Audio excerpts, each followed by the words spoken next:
A festive mood enveloped the family dinner until the husband decided to share some joyful news. "I sent $3 million to my mother. Let her buy an apartment for herself," he proudly announced to his wife's parents. The mother-in-law beamed with happiness, delighted by such a generous gift from her son. However, for the young woman's mother, these words were a devastating blow. She had sold her own mother's inheritance to help her children with the down payment on their home. Hello, dear listeners. I'm delighted to welcome you to my channel. I have a new, interesting story for you. Enjoy listening. Ksenia heard the phrase as if from afar, as if it wasn't her husband speaking, but a stranger on the street. She sat at the festive table, smiling, pouring tea into cups, and then the world tilted. Let her buy an apartment for herself. Ilya was radiant, as if announcing the birth of his firstborn. His mother, Lydia Borisovna, flushed crimson, stretched her neck, and her eyes sparkled. "My dear son, what are you doing?" she cooed, but it was clear she was feigning surprise. She knew, of course, beforehand. She had likely badgered him for it, as always. Ksenia didn't immediately turn her head towards her parents, fearing what she would see. When she finally looked, she saw her mother had gone so pale her lips were almost blue. Her hand twitched towards her chest, clutching the collar of her blouse. Her father sat motionless, only his jaw muscles tensing, as if he were clenching his teeth with all his might. 6 months ago, it was Ksenia's mother who had sold her grandmother's 2-room apartment in the old neighborhood. It was her sole inheritance. The sale brought in 3,100,000 rubles. 2.5 million rubles she had given to Ksenia and Ilya for the initial payment on their 3-room apartment in the new building, and the rest covered the grandmother's funeral and minor debts. "We'll pay you back later, Mommy," Ksenia whispered then, hugging her in the kitchen. "We definitely will." "Oh, don't worry, darling," her mother brushed it off, though her eyes were wet. "The most important thing is that you two are well." Her father had remained silent then. Only after Ilya left did he say curtly, "See that he values it." Ksenia nodded, believing Ilya valued her. 2 years together, 1 year married, he had always been attentive and caring. Yes, he called his mother every day, but that was normal, wasn't it? Yes, sometimes Lydia Borisovna would arrive unannounced and start making remarks, like, "Dust on the wardrobe, the borscht wasn't salty enough." But Ksenia endured it. It was family, after all. And now, these very 3 million rubles. "Where did you get such money?" her father asked quietly, his voice like stones grinding together. Ilya shrugged, smiling carelessly. "Well, I saved up. I had a good bonus at the end of the year. Plus, I closed a project and got a bonus. I decided to help my mother. She's dreamed of her own place her whole life. She's tired of living in that tiny 1-room apartment." Lydia Borisovna nodded vigorously. Yes, 42 years in that hovel, and now she can finally live properly. Ksenia's mother remained silent, her hands trembling. "And when do you plan to return it to us?" Her father didn't raise his voice, but each word was like a nail driven in. 2.5 million rubles, remember? Ilya blinked, his smile fading. "Well, we agreed that it wasn't urgent. Gradually." "Gradually," his father repeated. "But my wife's mother urgently needed the money for an apartment. Yes." Lydia Borisovna pouted. "What are you even talking about? Ilya earned it himself through his own labor. He has the right to dispose of it as he wishes."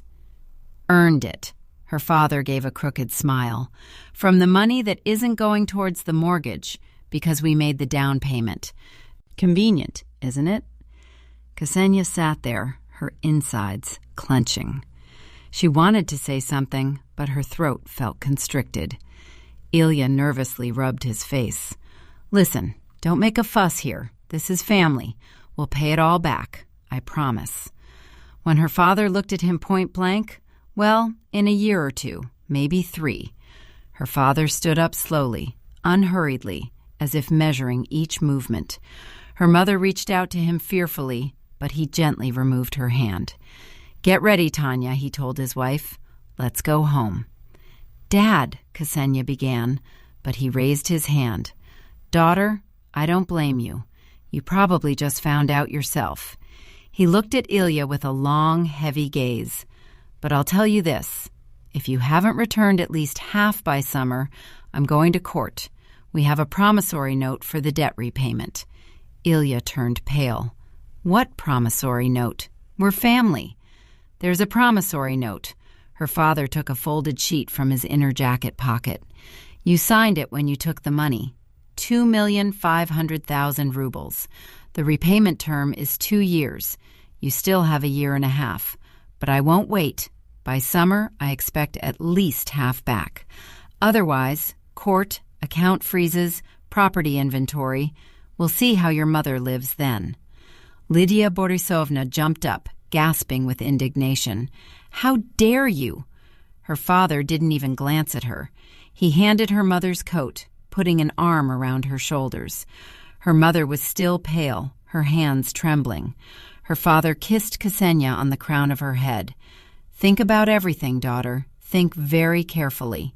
The door closed quietly behind them. Ksenia sat staring at the wall. Ilya and Lydia Borisovna remained silent. Then the mother-in-law spoke, quietly and venomously. What nerve! They gave money and now they're complaining. To think of a promissory note. Her own daughter, and they treat her like a stranger. "Mother, be quiet." Ilya ran a hand over his face. "Why be quiet? I'm telling the truth. They offered to help themselves. Now you're acting superior." Ksenia slowly turned and looked at her mother-in-law, making her falter. 3 million rubles, Ksenia said softly. "You got 3 million rubles for an apartment, and my mother sold her grandmother's inheritance so that your son and I could have this 3-room place." "So what?" Lydia Borisovna lifted her chin. "Ilya earned it through his labor." "Through his labor," Ksenia smirked. "Tell me, Ilya, how much do you have left after the mortgage and all expenses each month?" He remained silent. 50,000? 70? Ksenia stood up. "Even if it's 100, where did 3 million come from in a year? Even if you hadn't spent anything at all?"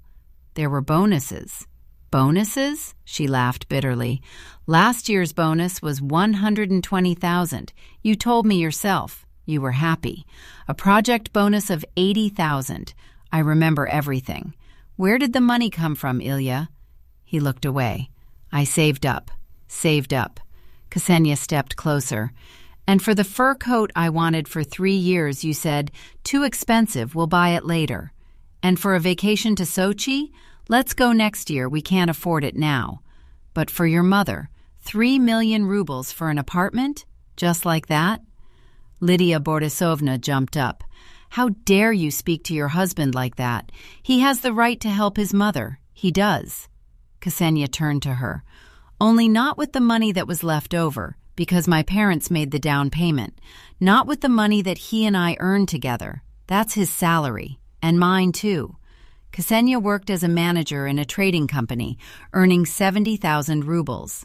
"I pay for half the expenses. Groceries, utilities, clothes, half the mortgage. We have a joint budget, remember? Or have you forgotten?" Ilya clenched his fists. "Ksyuka, but this is my mother." "And is my mother a stranger?" Her voice broke. "My mother sold her grandmother's apartment, the only thing she had, and you showered your mother with her money. I'll return it." "When?" "In 3 years." "And what about my parents? Should they wait while your mommy strolls around her new apartment?" Lydia Borisovna turned purple. "How dare you? I raised him alone. I wasted my whole life on him. And now he owes you his whole life." "Yes." Ksenia felt everything inside her boiling. "He owes you an apartment. He owes you money. He owes you an accounting. And what about me? Furniture." "You're his wife," the mother-in-law spat out. "You're supposed to support your husband, not throw tantrums." "Support?" Ksenia laughed nervously. "Let me tell you this. The money is mine. Half of these 3 million rubles are mine, because while he was saving them, I paid for groceries, utilities, his socks and shirts. I economized on everything, and he, it turns out, was saving up for his mommy's apartment. That's not your money, Lydia Borisovna shrieked. It's absolutely my money, Ksenia stepped right up to her. And you know what? You can enjoy your apartment, but tomorrow I'm going to a lawyer, and if my parents sue, I'll testify on their side about the joint budget, about the expenses, about everything. Ilya grabbed her hand. What are you saying? We're family. Ksenia snatched her hand away so sharply he recoiled. Family? You remembered family when you transferred 3 million to Mommy? Did you think about family then? They stood there, breathing heavily. Lydia Borisovna, now pale, gathered her bag. I'm leaving. You, Ilyusha, call me later. She left quickly, almost running. Ksenia and Ilya were left alone. Ksyuka.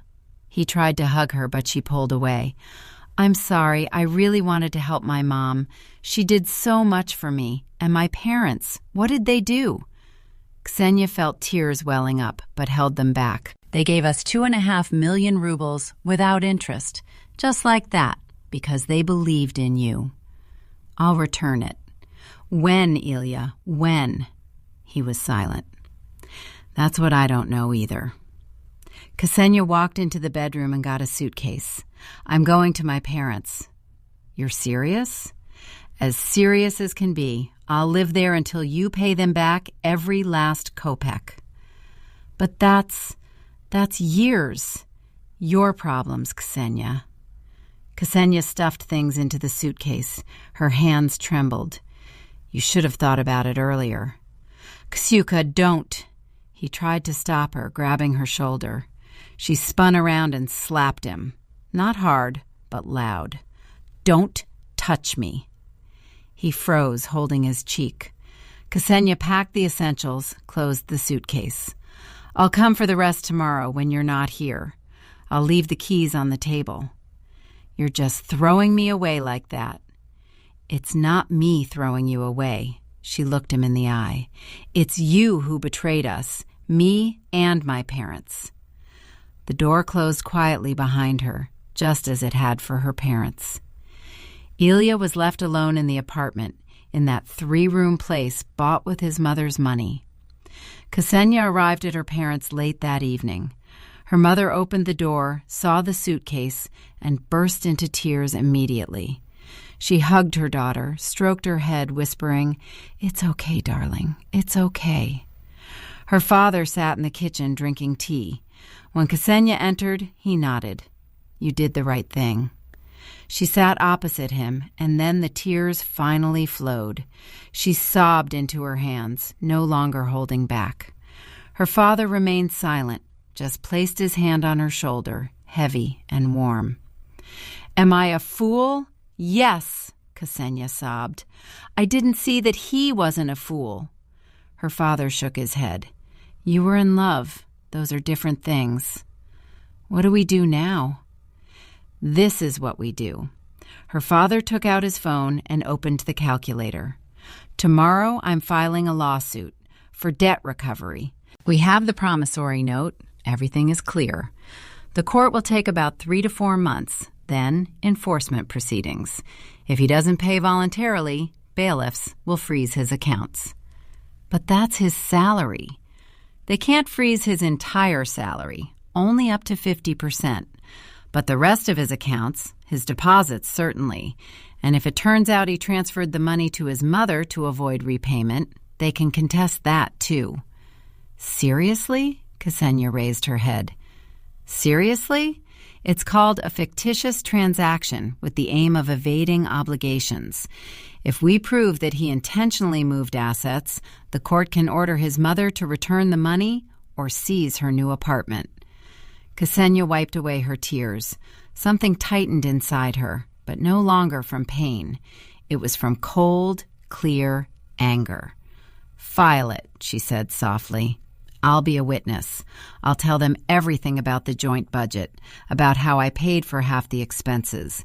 We'll prove that it was our joint money, not just his." Her father smirked. "That's my smart girl." The next day, Ilya called about 20 times. Ksenia didn't answer. Then a message arrived. "Ksyuka, please forgive me. Let's talk. I understood everything. We'll return your parents' money. Just don't leave, please." She replied briefly, "There's nothing to talk about. Wait for the court summons." 2 days later, Lydia Borisovna called. Ksenia picked up on the 5th ring. "What? Have you gone completely mad?" the mother-in-law shrieked immediately. "You're destroying the family over money." "You're the ones who destroyed the family," Ksenia said, surprised by the calm tone of her voice. "I'm just cleaning up the consequences." "How dare you? Ilya owes me his whole life because He doesn't owe you anything," Ksenia smirked. "You gave birth to him. That was your choice. But you appropriated my parents' money. That's not a choice anymore. It's theft." "Theft?" "Yes. Goodbye, Lydia Borisovna." Ksenia hung up, blocked the number, and felt better. The lawsuit was filed a week later. 2 weeks after that, Ilya received a summons. He called and texted again, pleading. Ksenia remained silent. Her father advised her not to communicate with him at all until the court hearing. The court session was scheduled for the end of April. Ilya arrived with his lawyer, a young, confident man in an expensive suit. Lydia Borisovna sat in the hall, flushed and tense. The lawyer tried to argue that the money had been a gift, not a loan, but her father calmly presented the notarized promissory note. Then Ksenia was called. She spoke about the joint budget, about how they split expenses 50-50. She showed statements from her account, transfers for groceries, utilities, and shared needs. The lawyer tried to corner her with questions, but Ksenia stood firm. "You claim you have a right to half the money your husband transferred to his mother. I claim that this money was saved because I paid for half of our expenses. If it weren't for me, he couldn't have saved a single kopeck." The judge nodded and wrote something down. Ilya sat pale, his eyes cast down. A month later, the decision came. Ilya was to pay 2,500,000 rubles to Ksenia's parents. The deadline was 6 months. If not paid voluntarily, the case would be transferred to the bailiffs. Ilya called the day after the decision. Ksenia, this time, answered. "Ksyuka, are you happy now?" His voice was hoarse and angry. "I'll have to pay for the rest of my life." "You should have thought about it earlier." She was surprised how little his words affected her now. "When I transferred money to Mommy, I didn't do it intentionally, you know." "It's not important anymore. Intentionally or not, the result is the same. My parents were left without money, and your mother has an apartment." "She's already selling it," he said quietly, "to return at least part of it." "A smart woman," Ksenia smirked. "Tell her I'm glad for her." "You've become so angry." "I've become fair." She looked out the window at the spring courtyard, at the budding trees. Those are different things. Lydia Borisovna sold the apartment in June and returned 2 million rubles, everything she earned after deducting transaction costs. The rest Ilya had to pay himself. He took a second job, working as a loader on weekends. Ksenia found out from mutual acquaintances and didn't pity him. The divorce was finalized in August, quietly, without scandals. There was nothing to divide. The apartment was mortgaged. There were debts. Ksenia refused her share and simply left. She didn't want anything that connected her to that man. She returned to her parents, got a new job as a sales manager in a large company. Her salary was higher than before. She rented a room at first, then saved up and rented a one-room apartment. Not a luxury, but her own. Her parents received the money in full by the end of the year. Her father wanted to invest it in renovating the dacha, but her mother said, "Let's help our daughter. Let her save for an apartment." Ksenia refused. "That's enough, Mom. You've done your part. Now it's my turn to manage on my own." Her mother hugged her and kissed her forehead. Her father nodded with respect. 2 years passed. Ksenia met another man, a quiet, calm programmer named Artyom, without an arrogant mother or pretentiousness. He rented an apartment just like her and was saving for a down payment. They dated for 6 months before he suggested moving in together. "Only, let's agree on one thing right away," Ksenia said. "No joint money for parents without discussion. No surprises." He laughed. "My mother lives in Yekaterinburg and takes excellent care of herself, so don't worry." They rented a 2-room apartment together, got married a year later, and saved for a down payment themselves, 50-50. Ksenia's parents gave them 100,000 rubles for furniture. Just like that, without notes or conditions. One winter day, Ksenia met Ilya in a shopping center. He looked older, gaunt, with tired eyes. He saw her and froze. "Ksyuka, hello." "Ilya," and she nodded calmly. "How are you?" "Fine. Married. And you?" He shrugged. "Working, paying the mortgage. Mom moved back into that 1-room apartment. Had to sell that apartment, you know." "I know." They stood in awkward silence. Then Ilya said quietly, "Forgive me. I was an idiot back then." "Was?" Ksenia smiled sadly. "But it doesn't matter anymore. Are you happy?" "Yes." "And you?" He gave a bitter smirk. "No, but it's probably fair." She nodded, said goodbye, and left. She looked back once. He stood in the middle of the shopping center, small and stooped. She felt neither pity nor joy, just emptiness. That evening at home, Artyom asked, "Why are you so thoughtful?" "I met my ex-husband." Ksenia hugged him. "You know, I kept thinking if I'd forgiven him or not. Turns out I just let him go. It's a pleasant feeling." He kissed her on the crown of her head. "Then everything is as it should be." 3 years later, they had a daughter. They named her Anna, after Ksenia's grandmother, the very one whose apartment had once become the apple of discord. Her parents arrived at the hospital first. Her mother cried with happiness. Her father stood with a bouquet, his eyes moist. "Thank you," Ksenia whispered, looking at her daughter, "for everything." Her father leaned down and kissed his granddaughter's tiny hand, for being strong. At the discharge from the hospital, her father took his granddaughter in his arms and whispered something in her ear. Ksenia asked later, "What did you tell her?" He smirked. "I told her, grow up smart and choose men by their deeds, not by their words." Ksenia laughed. Her mother did too. Artyom didn't understand, but smiled along. That evening, after everyone had left, Artyom sat by the crib rocking their daughter. Ksenia looked at them and thought, this is happiness. Not loud, not pretentious, simple, honest, without manipulation or debt. Anna slept soundly. Artyom smiled at Ksenia, and she thought, it's a strange thing. Life breaks you down to put you back together correctly.